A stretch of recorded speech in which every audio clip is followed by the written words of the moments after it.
Shane. Shane.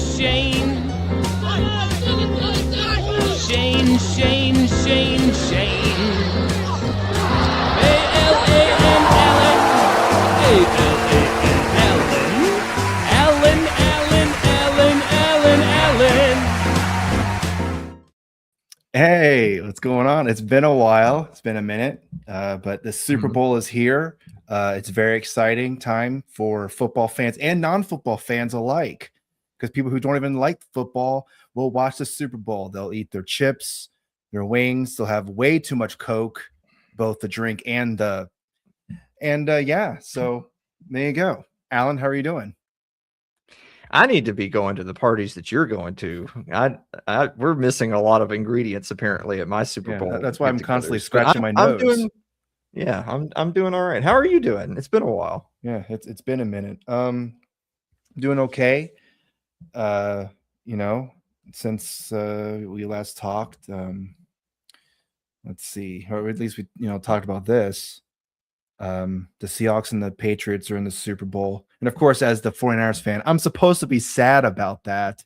But to be fair and balanced here, hey, the Seahawks are a pretty good damn team. So kudos to them. Yeah, they are. Well, you know what? The thing is that every single year there's teams that peak early. There's teams that flame out late.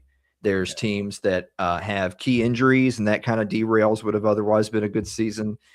There's teams that just have their worst game of the year at the wrong time. Like there's lots of reasons why teams aren't in the last two, right? There's 32 teams. Only 2 teams are going to make it. Only 1 team's going to win.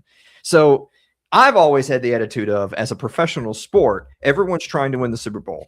All 32 teams are trying to win the Super Bowl. If your team has the attitude of, well, we're rebuilding right now, let's think about next year, fire everyone, because this is a professional sport. You're getting paid millions of dollars to win. So I have an expectation that you're going to go out there and try to win every single game. But there's only going to be one, right? Only one team's going to win. And so, you kind of take a broad look at the whole season and you think of, like, remember how hot the Colts were early in the year and what a great season Daniel Jones was having. But then, of course, he had apparently suffered some injuries that we just didn't even know about because he didn't talk about them. Then apparently he had a fracture in his leg and he was playing on it. And then finally, of course, there was the one last injury that knocked him out for the year. And that's unfortunate. Those things do happen. I know, obviously, present company, the 49ers started early hot, but also started early with the injuries. Mm-hmm. And they just kind of kept going. They just kind of kept having injuries all year. So the reason I brought that up is that the 49ers are in that list of teams that you beat the team that's in the Super Bowl in week 1 of the season when everyone was on the field. It's week 1. But exactly, the teams that are playing in week 1 are quite often not the same teams that are playing in week 16 or 17 or in the playoffs. But you'll always be able to tell yourself, you know what, at full strength with our summer roster on the field, we beat this team. Mm-hmm. And if it weren't for, Fred Warner having his leg amputated and having no wide receivers on the roster and having a practice squad defense, if it wasn't for all of those things, it could have been. They did have a wide receiver, but he decided to speed in his car outside the stadium as opposed to in the stadium itself. So when you have that kind of problem. Hey, you were in a close game at the end of the year with a chance for the number 1 seed. So, yeah, that is true. Certainly no reason to throw the baby out with the bathwater, I would say. But the point being is that there's lots of teams that at this time of year, all they can do is look on and watch to see who the champion's going to be. But you have optimism for next year. And so what I'm getting around to saying is that since we've had a week or 2 off and we watched the championship, the AFC, NFC championship games, it's time for this. We also had the coaching carousel that we started off with. Because the coaching carousel kind of went on for like a month. Yeah. It kind of went for a long time. But now that we've had a chance to kind of just digest everything, I want to start off with our first question for you tonight. Who won the coaching carousel? Shane, which coaching hire do you think was the best? Oh, man, the best. I mean, I guess looking at the list here, You would think John Harbaugh going to the Giants, that should be an immediate upgrade over Brian Dable. Sure. Okay. Now, I mean, it's the Titans, Robert Saleh. You think, hey, he's going to help that defense.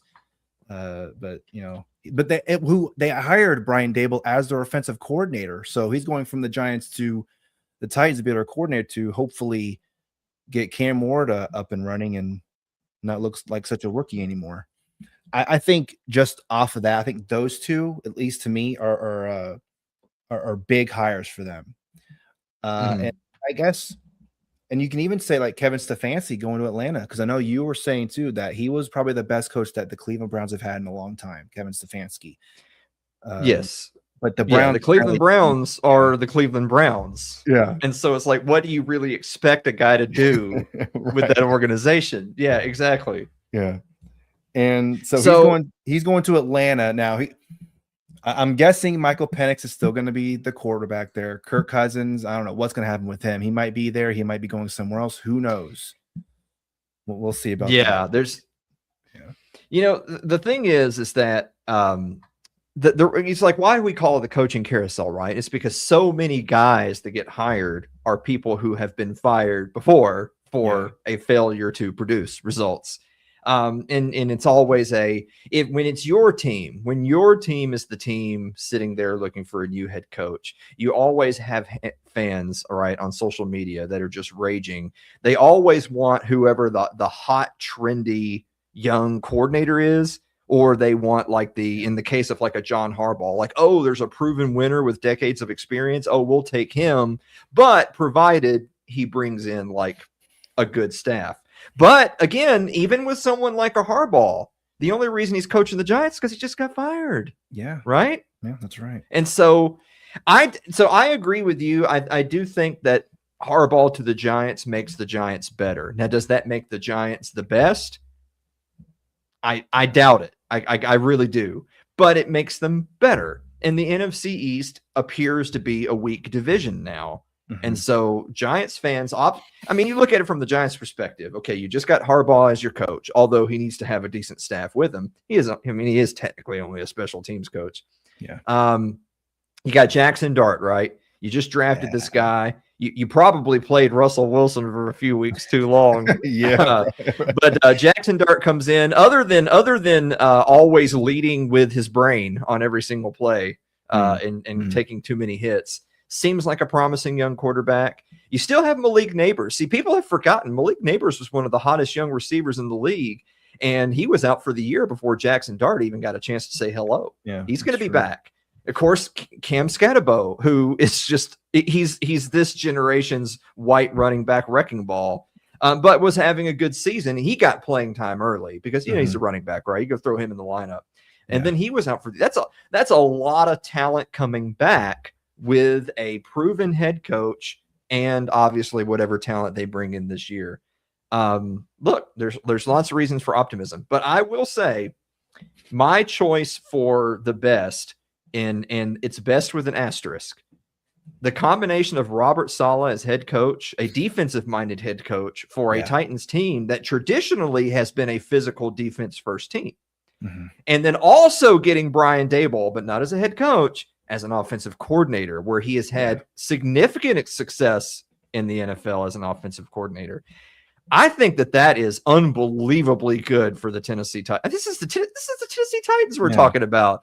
A lot of teams would have taken Daboll and they wanted Saleh. The Titans got both on the right sides of the ball. So that's pretty good. However, the asterisk is, in the same way that Stefanski, my argument for him is that maybe he's not a great coach, but he's the best coach the Browns have ever had. These are good coaches, but they're coaching for the Titans, and those coaches don't change the front office. They don't change the roster. True. They're not making them co-GMs, right? They're not gonna settle the ownership.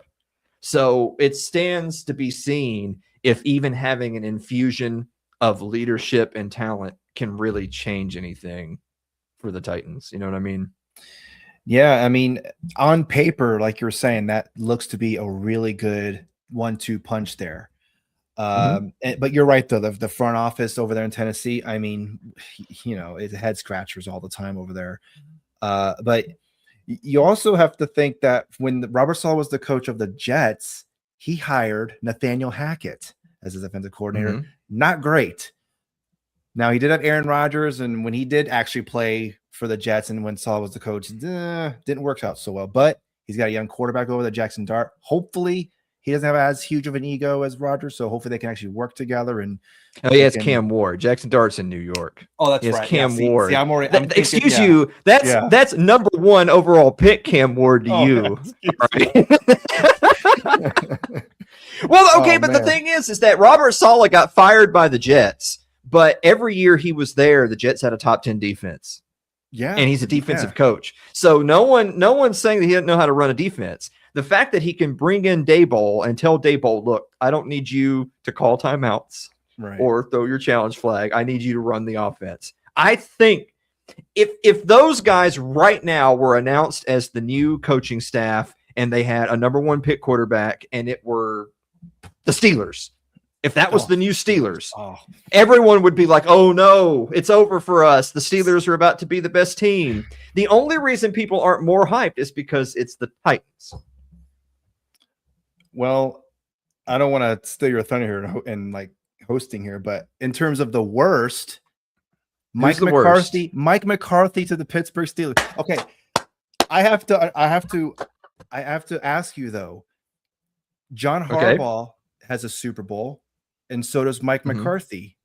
What's the difference between them as to why John Harbaugh is such this is a great hire for the Giants, but with Mike McCarthy to the Pittsburgh Steelers, you're like, wait, hold on a second, time out. Why? Okay, so I'll give you one huge reason why. Well, actually, I'll give you 2 reasons why. First of all, that's true.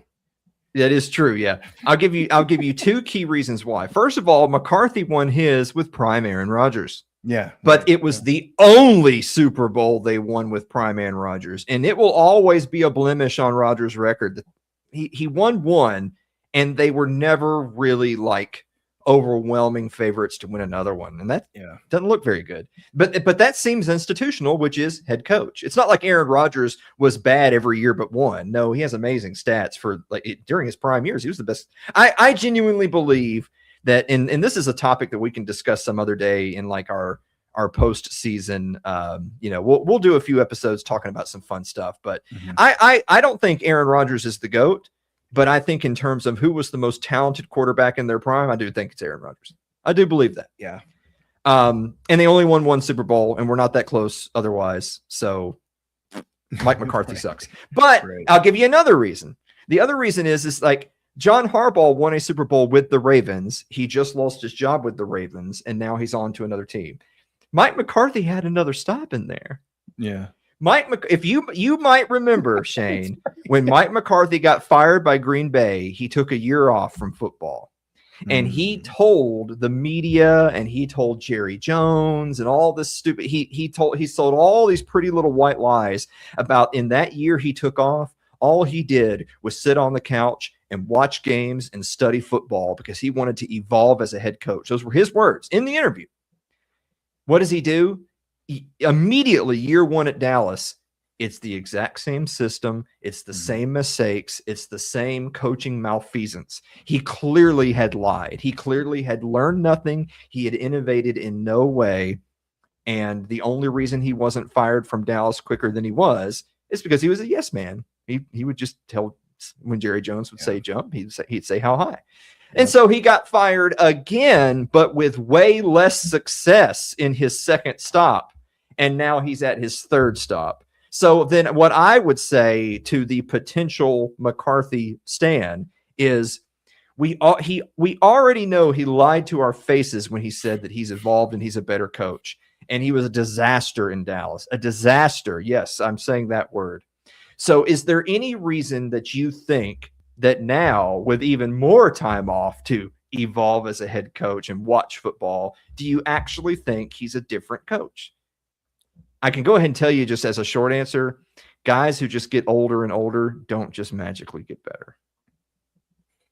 Well, we They saw just with Pete Carroll and the Raiders one season. It was over by like the third game. It was like this is not. They good. beat the Patriots, and then they didn't, and then they lost it. The rest of the way. That's right. Yeah. The 49ers beat the Seahawks right out of the gates, and the Raiders beat the Patriots right out of the gates. Crazy. And then everything swapped. Yeah. After that. Yeah. So no, man, I'm so glad you said that because you've already given my answer. Mike McCarthy. What the only reason I would say that he's potentially tied for worst is the Bills just promoting Joe Brady. I would, if it were me, I would fire Joe Brady. They actually just promoted him to head coach. That's crazy. The Bills are not a serious franchise. Yeah, I'd still take Joe Brady over Mike McCarthy, though. Well, yeah, for sure. I mean, the weird thing, though, too, is maybe not weird, but it's just I don't know. It's just a head scratcher. So they have 3 head coaches there in Pittsburgh history: Chuck Noll, Cowher, and Mike Tomlin. That's it.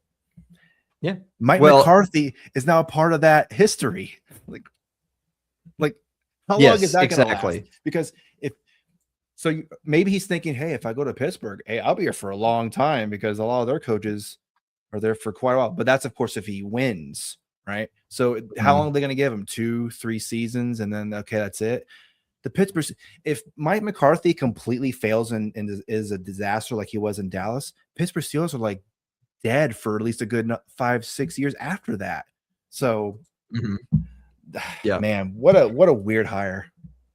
Yeah. Those are definitely situations where I think Pittsburgh got caught with their pants down. Maybe they hadn't decided for sure what they were going to do with Tomlin. And then if you believe the stories are Tomlin was the one who actually said, I think I'm done.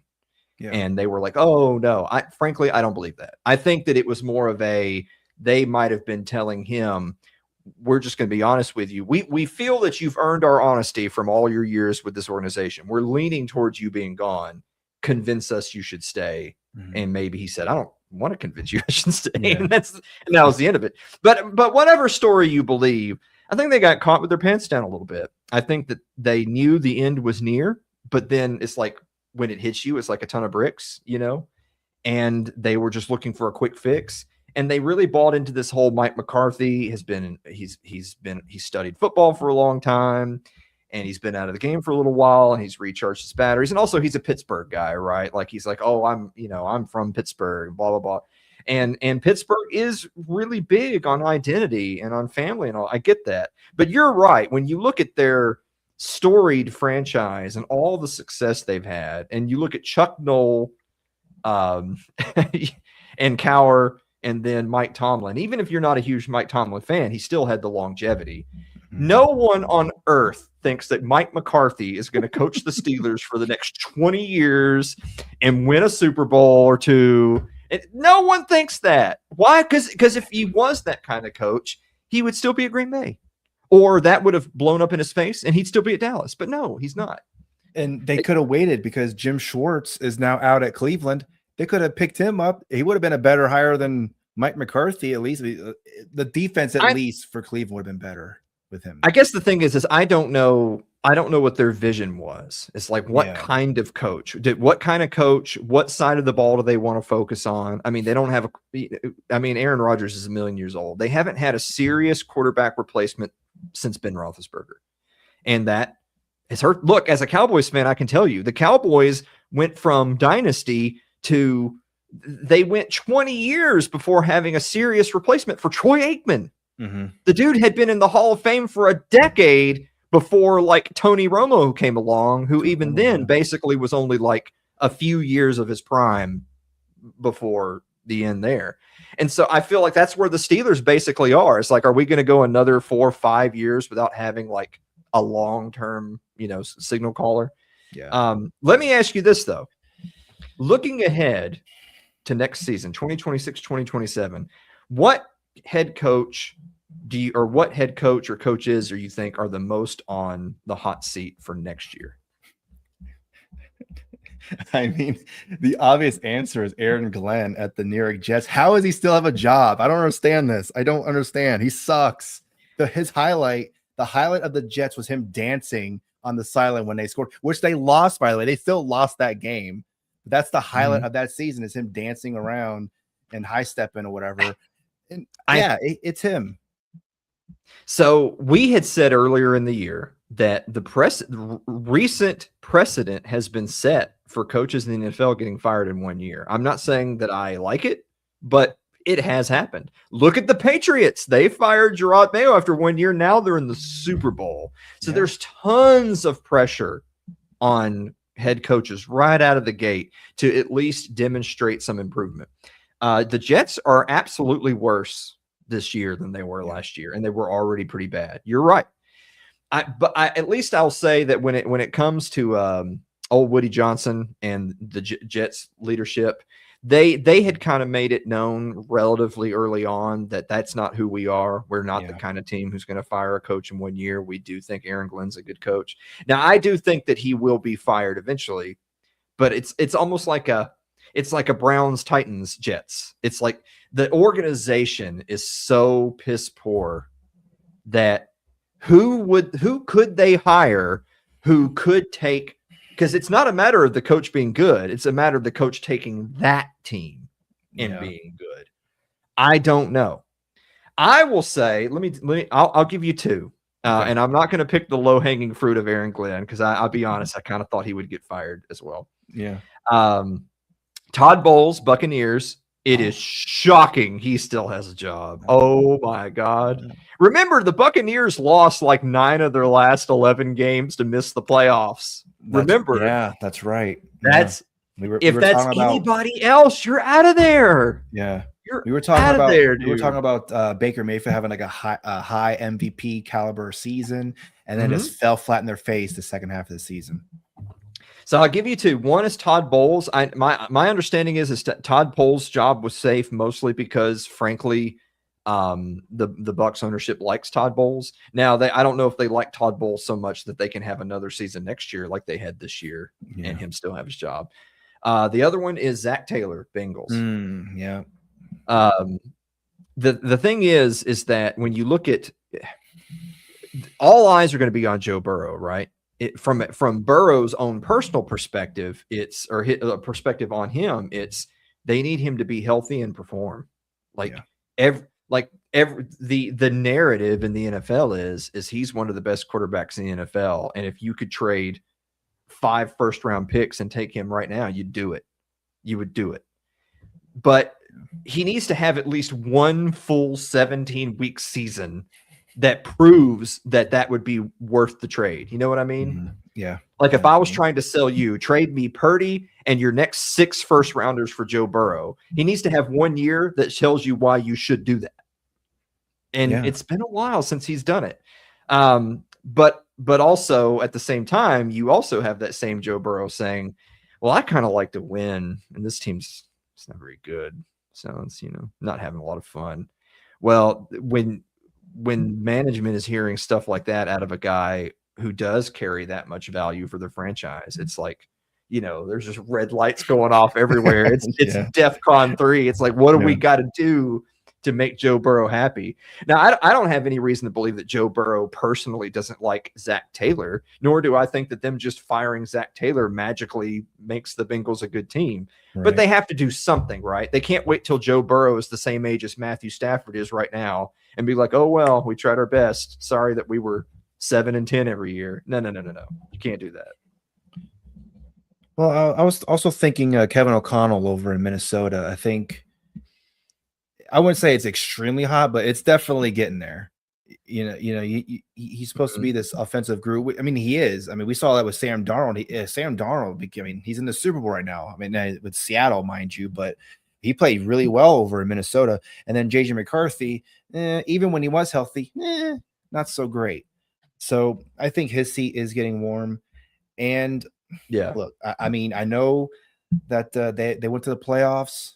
But you have to think that Nick Sirianni's job is also, this is a pretty important year for Nick Sirianni. If they have a losing season over in Philadelphia, I think that's it for him. because they have high standards over there, and the fans, of course, are just going to be because I mean they were basically saying that offensive coordinator over there should be gone. He's gone. I mean, it was probably a foregone conclusion, even if the fans were being all loud and clear about that. But I think Nick Sirianni, I think his seat's also getting pretty warm. What do you think about that? The interesting thing is that the Eagles being a serious title contender is such a recent phenomenon. There was the year where they had a really good defense, and then Nick Foles comes in to save them in the offseason. And that was more like that was an ascendancy year. Well, they've already had coaching change since then, because that was the old guy. That was before Sirianni. And obviously they've had a change under center too, with Jalen Hurts being there. But they got back to a championship level, and now they've fallen off again. The point I'm making is that look, the Eagles were not a serious long-time championship contender for decades. They're not a dynasty type team. This is a relatively recent NFL history type thing. Right. So I think it's short-sighted for their fan base to want to fire everybody and blow up their roster and start over because they don't win the Super Bowl every year. Because it's like, hey guys, guess what? Y'all haven't won that many Super Bowls. So it's like, y'all aren't it's one thing for the Patriots fan base to feel that way, which I think they still shouldn't. I don't think any fan base should. Because what have you heard me say a million times? It's not about if you should get rid of someone, it's who are you going to replace them with. Right. Yeah. We just got done talking about a bunch of teams where we're like, they hired what? Yeah. Are the Eagles going to go hire Mike McCarthy? Is that what you want? Right? I guess there's not a lot of people to pick from. So yeah. You want to go promote Joe Brady? Sure. So yeah, but we also know, but that is how the Eagles are. That is how their fan base is. They do. And while it's true that they still had a good year this year and they easily won their division because the NFC East kind of sucks. Boy, that playoff game against the 49ers, my God. Yeah. And you know what I'm saying. I'm not saying this to say, the 49ers suck, but the 49ers at the end of the year with like 2/3 of their roster on IR, they did kind of suck. And they still beat the Eagles because the Eagles, man, talk about it. They're basically on Buccaneers level of totally flaming out at the end of the season. It's just they were in such a weak division. Of course, I say that the Bucs are in the NFC South. But anyway, we won't talk about that. But I could see it. I'll put it to you this way. I would 100% agree with you if the Eagles this coming year are struggling to keep up with basically if they're struggling to stay out of last place. If the Redskins come back with a healthy Jaden Daniels and they're competitive, if the Cowboys come back next year with a healthy whoever and they're competitive, and if the Giants come in with 1 year of Harbaugh and they're playing for a wild card, then Eagles fans are going to be like, you win the Super Bowl or fire everybody. Because we can't, because we don't want to start losing to the Giants now, right? It's not y'all's turn. Right. So I agree with that. Moving on to the NFL honors. How about this? I think that we have to go back and watch the tape, but I think that over the last few weeks of the season, I think we probably assumed that Matthew Stafford was indeed going to win NFL MVP. It seemed like the tea leaves were floating in that direction. Of course, he does win it. At 37 years old, his 17th season in the league, he wins his first NFL MVP. So I'll start off here. Was he your pick? Is he who you picked for NFL MVP? I mean, he played amazing. I would pick him, but I think Jackson Smith and Jigma had a really good case too. I mean, that guy was amazing. Sam Darnold is he'll be out there somewhere. I'll still with the ball downfield. He'll be around there, catch the ball somewhere. So I think it was those two really. It was just whoever got the more first place votes, and Matthew Stafford happened to get it. So congratulations, Matthew. Okay, if you all right, let's say hypothetically Matthew Stafford just got phased out of existence. It can't be him. Who would you vote for? I would probably in Jigba. I mean, he was most of their offense for the Seahawks, and I don't know. I don't really have a whole lot to say about it other than he's so good. Every time you watch him, like as a Niners fan, you watch him play, just like, oh, why can't we have someone like that on our team? So yeah, that would have been you're ruining all my questions, because my next question is who is your NFL non-quarterback MVP? Since MVP goes to quarterbacks every single year, no matter what. Yeah, we've already had seasons where running backs went over 2,000 yards and like they didn't even finish like in fourth place in the MVP balloting. So the NFL MVP voters, who are retarded, have proven to us that if you're, say, a running back and you want to be the MVP, basically you have to have the all-time NFL record rushing yards in a season, all-time NFL record touchdowns in a season, also receive, like, go ahead and catch 500 yards out of the backfield too, why not? and be on a team that's in the Super Bowl. And your team sucks. It's just you. Your team blows.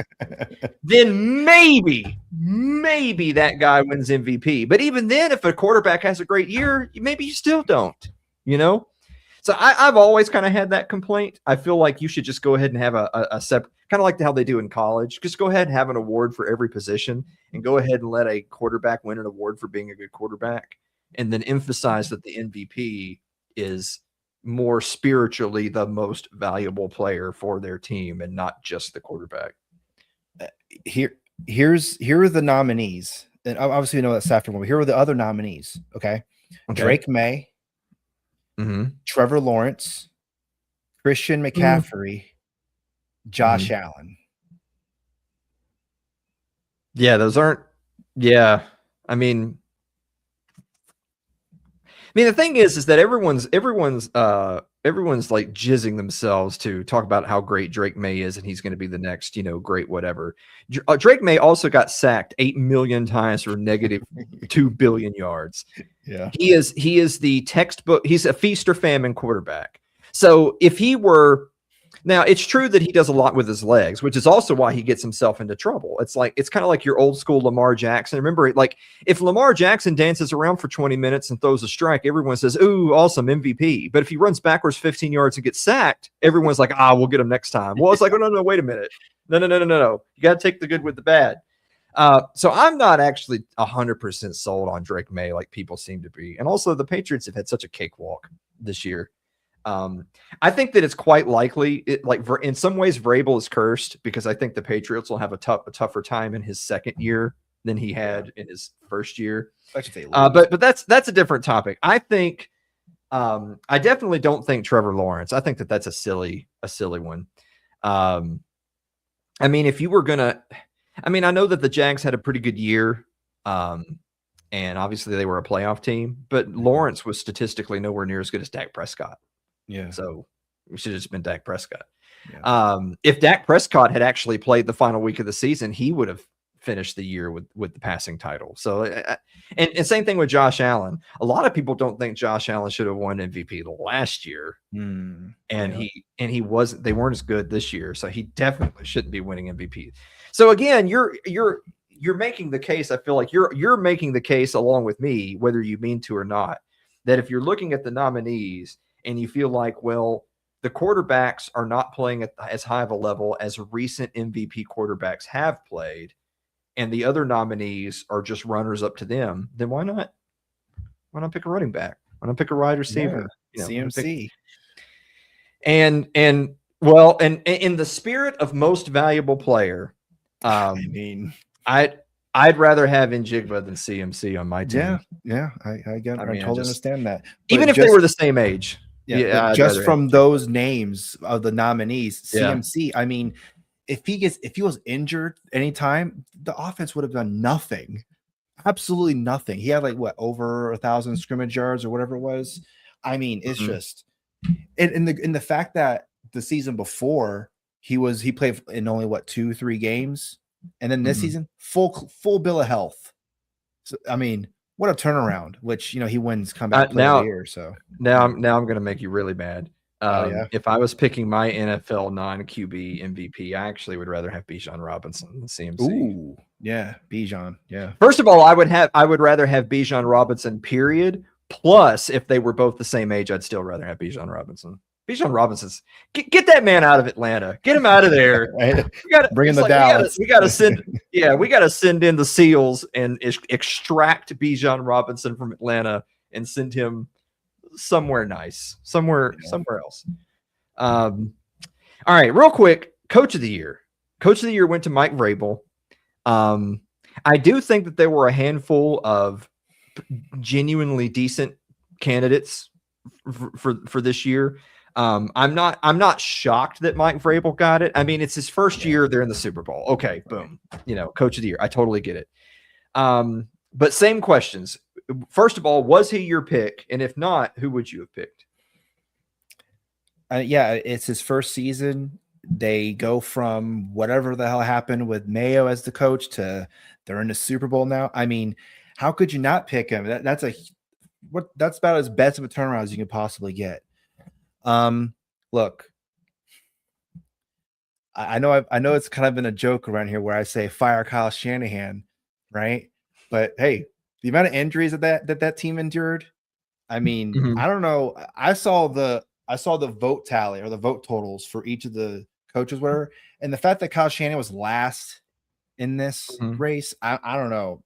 My bias is showing here, but I don't know. I don't understand that. I'll answer your question. Mike McDonald, I think, would have been my choice. I mean, he's such a good coach. I'd pick him. And I mean, to make Sam Darnold just look like an all-star over there is great. It would have been either Vrabel or McDonald, in my opinion. So it's interesting. So I mean, I think Vrabel's a great coach. I think McDonald is a perfectly reasonable choice as well. I mean, Seattle also has the number 1 overall defense. Yeah, to go along with how well. Great. Now I will say on the Darnold side of things though, and we'll save. You know what? I'm gonna put a pin in that for the Super Bowl section. I'm fine with Mike Vrabel. My dark horse candidate, though, is if this were an award that you give out at the end of the regular season, which sometimes awards are like that, in past years, they've been like that, where the award's kind of already decided and then somebody plays and they stink it up. And you're like, wait a minute, didn't they just win right, MVP or whatever? Yeah. Like imagine if the Rams were in the Super Bowl and Stafford wins his first MVP and then now he throws like 6 picks and they lose by 40. I mean, it can happen. But anyway, and this is going to sound crazy because we made memes about this team throughout the year. My dark horse would have been Liam Cohen. It was his first year for the Jacksonville Jaguars. Yeah. And Jacksonville's actually kind of good. It's not like they're getting lucky. They were good. And it's Jacksonville. So like, remember everything I said about like the Titans or the Jets or the Browns? And it's like, well, who could do a good job there? Jacksonville as an organization has been just as piss poor as the Titans have. In fact, they're rival teams in the same division, as a matter of fact.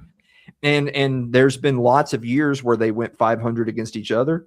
And there's been it's like a lot of times, sometimes they're both kind of good. Sometimes they're both kind of bad. But neither of them have ever been consistent basically since, technically the Titans are the old Oilers, but ever since they've been the Titans and then the Jaguars, ever since they've come into existence, neither have been a particularly consistent franchise in terms of winning. But by God, Liam Cohen goes in there 1 year and you know what? You can't be one of these social media retards that says it's because they drafted Travis Hunter because that bastard's been out since like week 6.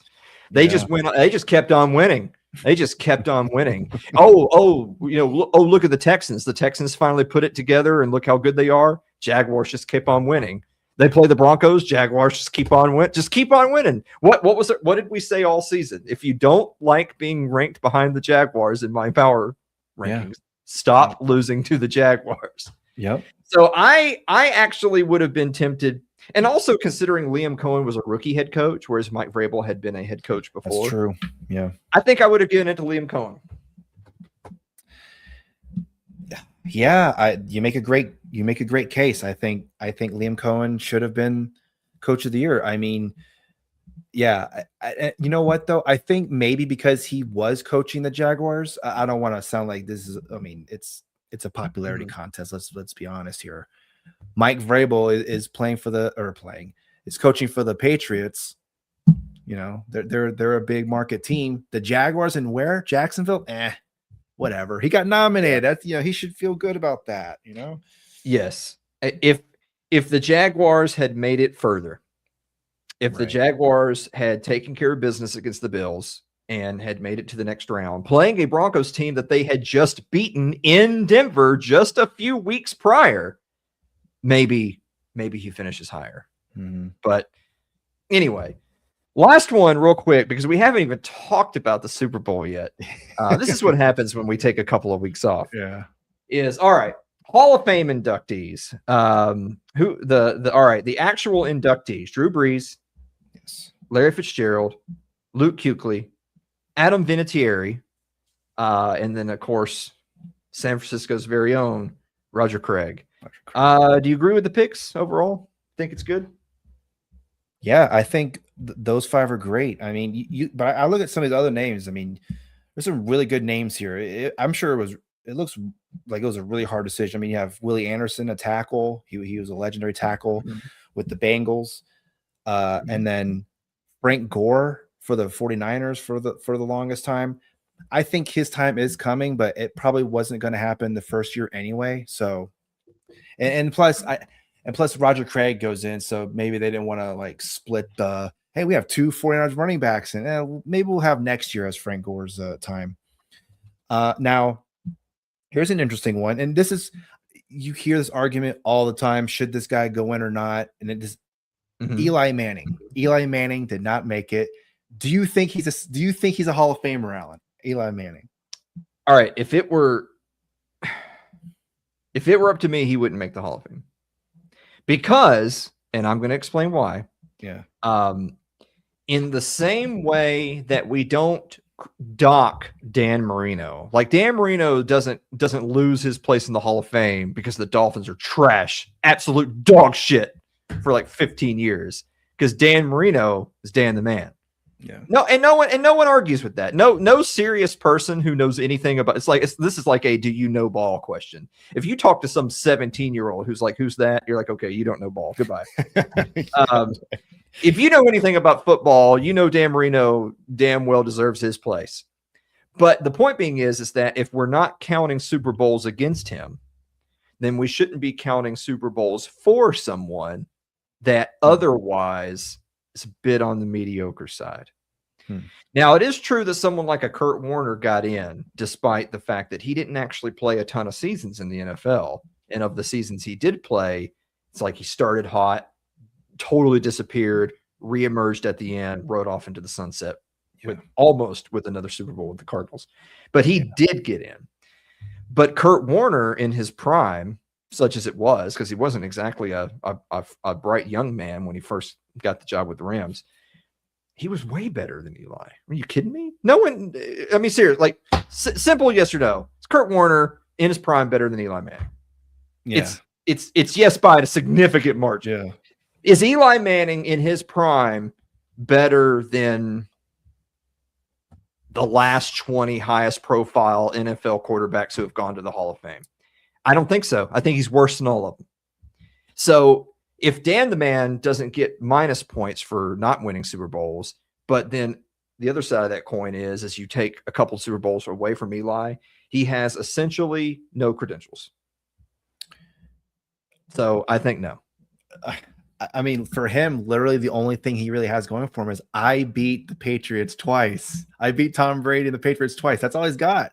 And hey, look, the greatest upset in NFL history is that Super Bowl, the unbeaten Patriots going in and facing the New York Giants, and nobody thought that was going to happen. And then they end up winning. And that's pretty much his resume right there. Hey, I beat the Patriots defense. What do you think about that? Well, the rest of the time you're in the league, you're all right.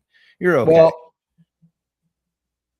that undefeated team that he will forever be known in NFL history having beaten in the Super Bowl, the score was 17-14.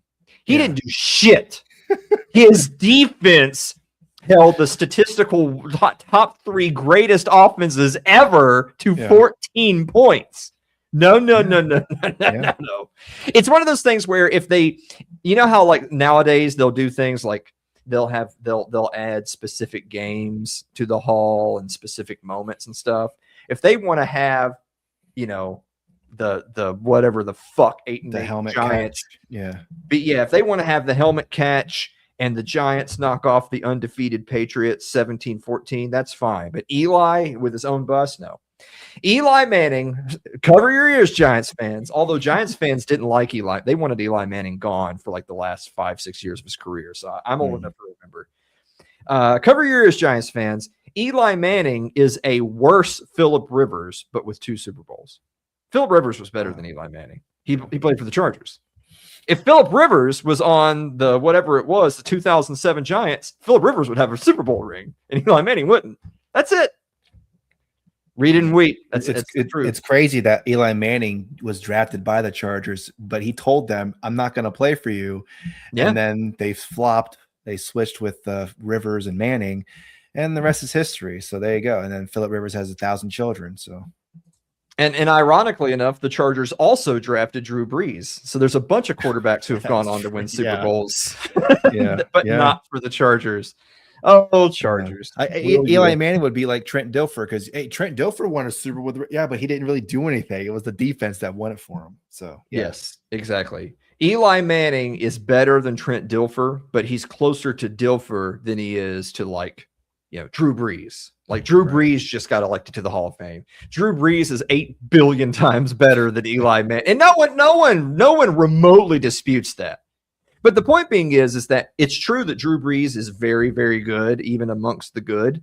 Mm-hmm. But at some point, the NFL Hall of Fame will eventually get to the same point that like the MLB Hall of Fame is, where it's like, look, the hall is huge. The sport's been going on for, a century plus. And we're going to start to be more discerning about who we include. And so when we're putting you up against not just all-time people, but like people in the last couple of generations, that's why I was making the argument of how does Eli Manning stack up against QBs who have been inducted to the Hall of Fame like in the last 10, 20 years? And the answer is you would take every one of them over Eli Manning. And that's why he's not a Hall of Famer. You're going to really hate this. Russell Wilson was better than Eli Manning in his prime. Oh, no, I have no problem with that. Yeah. And you know what? And is Russell Wilson going to the Hall of Fame? He won a Super Bowl. With as the quarterback of the Seahawks, I would say yes. He was amazing. Yes, I would say but that's not how the Hall is. I know. If I was voting, I would vote. I can tell you right now, Russell Wilson won't make the Hall of Fame either. But the point I'm making is that Super Bowl, good defense, prime of their careers, Russell Wilson was better, and he's still not a Hall of Famer. So no Eli. I'm sorry. I'll always have a soft spot in my heart for them Manning boys, but that one just didn't do it. Yeah. Adam Vinatieri, of course, I'm glad he got in just because it's like if we're gonna let any kickers get in, Adam Vinatieri has to get in to the Hall of Fame for sure. Same thing. Larry Fitzgerald. I love this just as a factoid. Larry Fitzgerald is the only Cardinal who has ever made the Hall of Fame who played his entire career with the Cardinals. How about that? It's amazing. Don't you wish Larry Fitzgerald had played for the 49ers or the Cowboys? I mean, for one season at least. I mean, Randy Moss played for the Niners. Why not? Yeah, that would have been great. Yeah. Well, I mean, like even looking at this list, I wish Larry would have said, "I demand a trade to New Orleans." Like, dude, Drew Brees would have said, "Oh no, darn, shoot." Right. Dude, Larry Fitzgerald was a god. I think if Larry Fitzgerald, when you look at the list of quarterbacks he played with, which is both a long list and it's a long list of doo-doo. I think if Larry Fitzgerald, who did ultimately finish ranked second in receiving all time, I think if Larry Fitzgerald had played for a upper third franchise, give or take, not necessarily serious title contenders every year, but like at least playoff contenders every year. Mm-hmm. And he had played with at least one quarterback. And he did technically play with Kurt Warner, but that was only for like a couple of seasons. If he had played with another quarterback for like at least say 2/3 of his career that was like a legitimate Pro Bowl level guy, I think he would have broke Jerry's records. I think he'd have them all. Yeah. Oh yeah. That, I mean, they wouldn't have Yeah. surprised me either. He's amazing. And then the one Super Bowl he made the touchdown to get the Cardinals in the lead. And then I remember watching that, and I was He was rooting a for the god. Cardinals. I was rooting for the Cardinals. I was wanting them to win, but then freaking Santonio Holmes with that two-toe tap touchdown. We'll this is a subject. Somebody write this down somewhere in their notes. This will be a fun. We'll do some episodes. We already have a few ideas for episodes we can do after the Super Bowl is over. I think if we're looking for more ideas, or if we decide to do a potpourri episode where it's just a bunch of just fun questions of who do you like, what do you think about this, what do you think about that, I think an interesting one would be like, what is one of your most heartbreaking games that did not involve your team? For me, that's my top one. I wanted the Cardinals to win that Super Bowl, man. Yeah.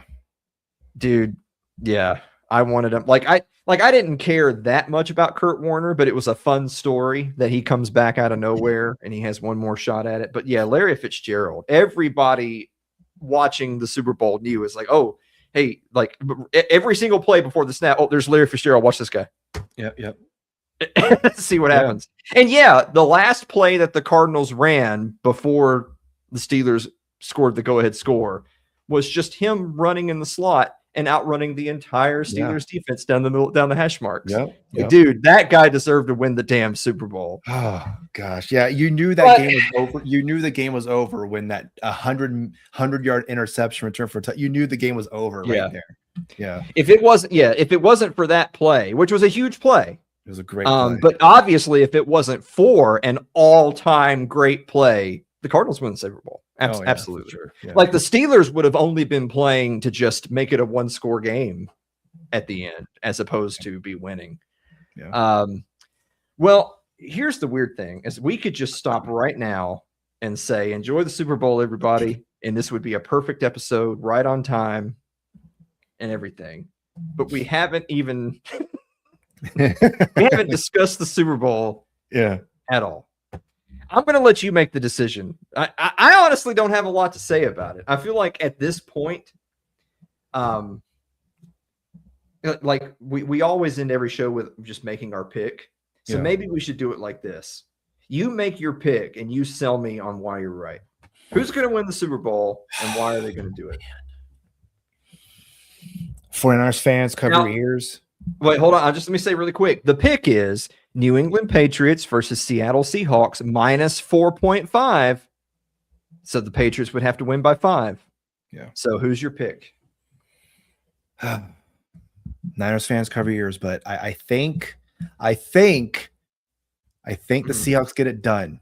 It's going to be in Levi's, so that's going to sting for Niner fans at the fact that they're doing it in at their stadium. That's, but you know what, Niners fans. Hopefully, if they do win, hopefully the coaching staff will be like, hey, you know what? We need to do something different. We need to do everything this offseason and beyond to beat that team. That they're in your division. Beat that team right there. Don't worry about the Chiefs anymore. Don't worry about the Cardinals. No, worry about the Seahawks. Worry about that team over there up north who just destroyed your ass in the playoffs and has a great coach. And Sam, the funny thing too is I'm picking the Seahawks, by the way, this whole thing. If Sam, because we've been saying, oh, Darnold hasn't happened yet.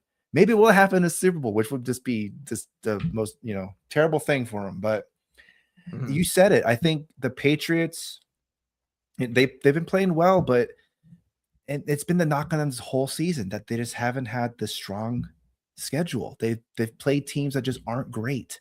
And now they're facing one of the best defenses, if not the best defense in the league.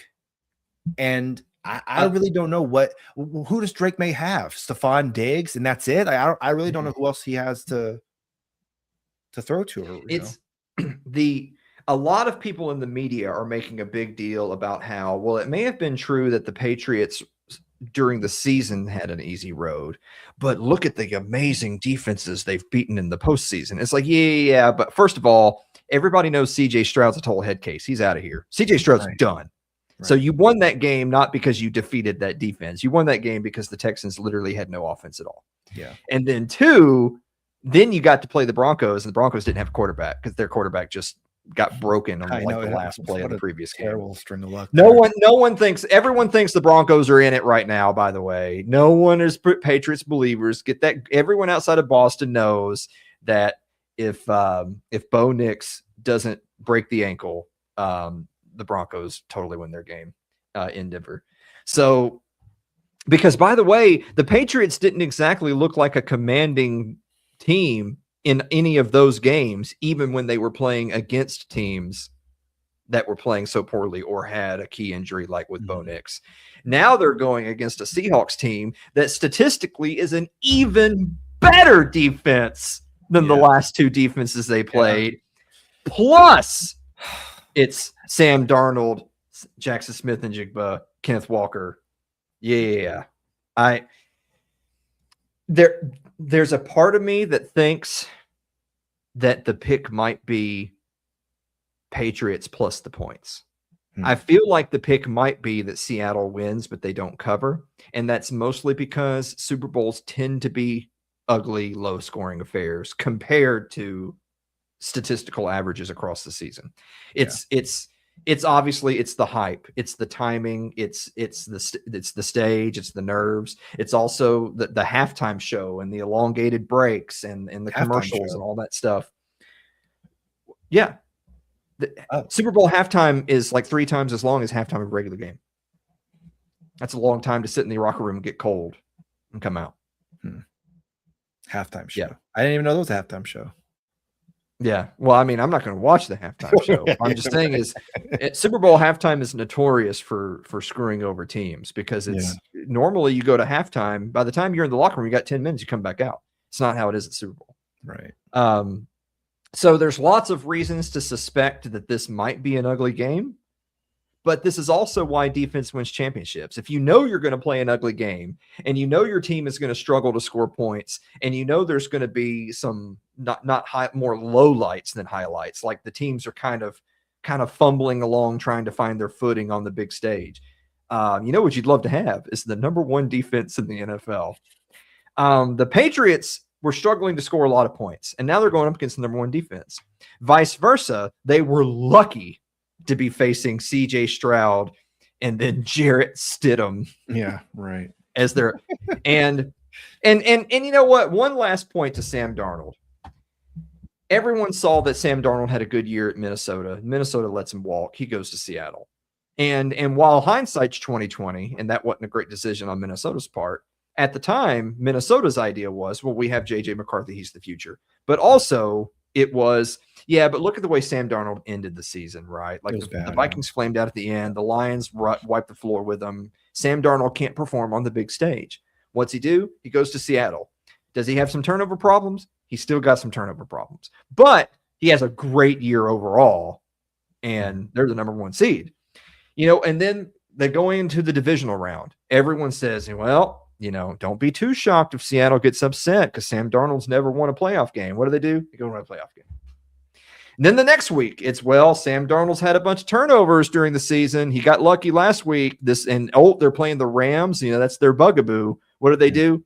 Plays lights out. Lights out. Yeah. Like 360 yards, few touchdowns, no interceptions. Lights out.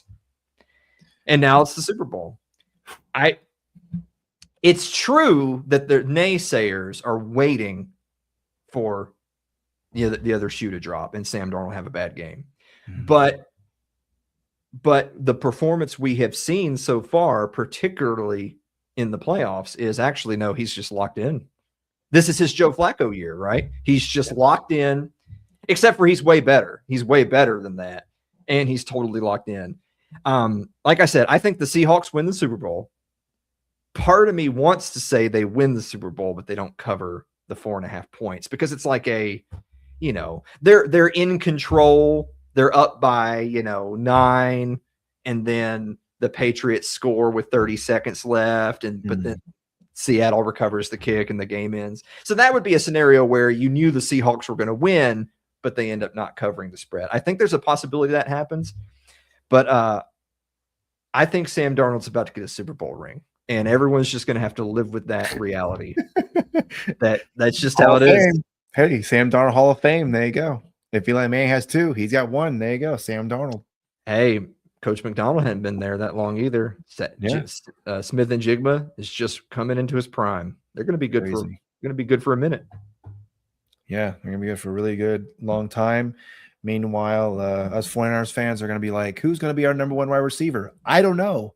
I guess we'll find out in 3 years. We'll see. The answer is not Brandon Ayuk. No, not Brandon Ayuk. Not No, Ricky not Pearsall. Not Well, I Glass mean, at least he's Pearsall. on the roster as Well, I mean, he'll play 4 games, and that's about it because he keeps getting hurt. he might be your number 1 receiver, but it's only because he has the most yards at the end of the season. So he's technically the number 1 wide receiver. Actually, I think CMC had the most receiving yards for the Niners to be autistic. Well, of the receivers, whichever one has the most receiving yards. All right. Real quick, I'm gonna ask you your final thought. I'm gonna do my final thought first, so I don't forget it. My final thought is don't go away, because Shane and I have at least a few ideas for some fun shows that we can do to kind of get us geared up for the draft. Get geared up for the draft, and then we're gonna, I don't know what we're gonna do after that. Probably just go away for a while. Hibernate. Yeah. Hibernate, but or do something else. I don't know. It won't be tennis or soccer. I can go ahead and Dang it. burst your bubble on that. You can do it. I don't care. Yeah. But I'm really looking forward to our all NFL, all loser team, which is Shane and I pick our all NFL squads. But they could only be players from Jeffrey Simmons teams that didn't make the playoffs. Well, the reason that popped into my head is you were talking about receiving yards, but not technically a receiver. Trey McBride, the tight end for the Cardinals. Holy shit! Yeah. We got to send in the Seals. We got to get McBride out of Arizona. We got to get Bijan out of Atlanta. All these A teams, get them out of there. Dallas. You are a Dallas kid. Dallas is going to be all offense all the time. No defense. No. It's going to be the exact same as this year, but like turned up to 11. All offense all the time. No defense. Get ready for 42, 41 type games. So we'll do a post Super Bowl breakdown. We'll do our all NFL, all loser team. We can do our favorite moments and that sort of thing. But outside of that, and then we'll do the draft, I guess. See which teams. Hope always springs eternal there for about a week or two, and then disappears again. But other than that, do you have a final thought? Yeah, I have a final thought. You mentioned Trey McBride. He said concerning the electrical substation over there in Santa Clara, hey, that might deter some players from signing with San Francisco, because they might, even if it's not even a thing, the fact that it's perceived to be a thing might deter some players from signing there. So hey, they gotta, and look, the owner of the 49ers, or one of the owners, Jed York. Yeah, I mean, Jerry Rice wasn't in, Jerry Rice played. It's like, dude, what are you talking about? The fact that you're even talking about it, and it's not going to go away anytime soon. I'm just going to let you know that right now. That is not going to go away until you get rid of that problem. Until you either move or you move the substation itself to somewhere else.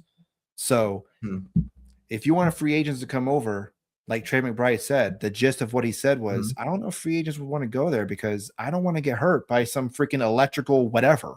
So, yeah, that's my final thought. Yeah, I mean, I'm not saying that I believe that. All I'll say is that I bet San Francisco's strength and conditioning coach is like, it's the substation. Yeah. Oh, for sure. Yeah. I can't. What can I do? It's that damn substation, you guys. Yeah, that's totally what's going down, dude. Hell yeah. Oh man, I'm looking forward to it. I think you know what? As I said all year, no Chiefs after that, no Eagles after that. Let's just have a good time. Just enjoy the Super Bowl, you guys. Notice I never had any hope for my team. I never expected that to even be on the list of possibilities. I was the hopeful one. I was like, oh, they might do it this time. Come on. Yeah. I seem to recall us having a like week 0 NFL season preview where I said to you, and I quote, "Ooh, that week 17 game against the Seattle, you don't want that game to matter. You want to have it sewed up by then." I didn't. Nope. It mattered. It's just fate. When they scheduled the games, they're like, "Oh, 49ers Seattle week 18." Boop. Yep. Yeah. I think every single game week 18 is a division game, if I recall. I think that's the way they're going to do it now. Every single game week 18 is going to be some division game. So yeah, well, it is, but the difference though is that like the 49ers and Seahawks both had a realistic like expectation for success, and then they were playing each other. Whereas like dude, the Cowboys were playing the Giants in week. No one gives a shit. No one was even playing. Dak just took off. He was in Cancun during the game. It's shit. Nice. Oh, yeah. That's He'd already gone back to his retreat. When you're the highest paid player in the NFL, you can just do whatever you want. And the game's on. I'll go to Cancun. Screw it. Yeah. I will also say, since we were talking about teams with a bright future, how about those Denver Broncos? That if it wasn't for Bo Nix getting hurt in overtime of a game that they were destined to win anyway, they probably would have made the Super Bowl, because I would have picked them to beat the Patriots. And they did that while still paying Russell Wilson. And now Russell Wilson is officially off their sheet. All right. So now the Broncos can actually start to rebuild. Isn't that kind of scary, since they were already the #1 seed? Jeez, man, that's one of the worst trades of all time, that Russell Wilson trade. Oh, Seattle, they knew what they were doing. Denver, not so much. All right. Well, Seattle kind of knew what they were doing, but they just did different dumb things, and then got rid of Pete Carroll and Geno Smith. Now Seattle does look like they know what they're doing. To be fair, they drafted really well. They've been drafted really well, so you got to give it to them. They have a new Legion of Boom plus Sam Darnold, which if you had said that like 3 years ago, you would have been laughed at. But now it's like, but now it's Sam Darnold. So Sam Darnold, as opposed to the 49ers, they have the EMF. I'm looking forward to it. Yep. All right. I just hope both teams have fun. Yeah. Well, we'll see about that. All right. Have a good time watching the Super Bowl, and then we'll be back unless some meteor comes over and destroys the earth. All right. See you later. Goodbye.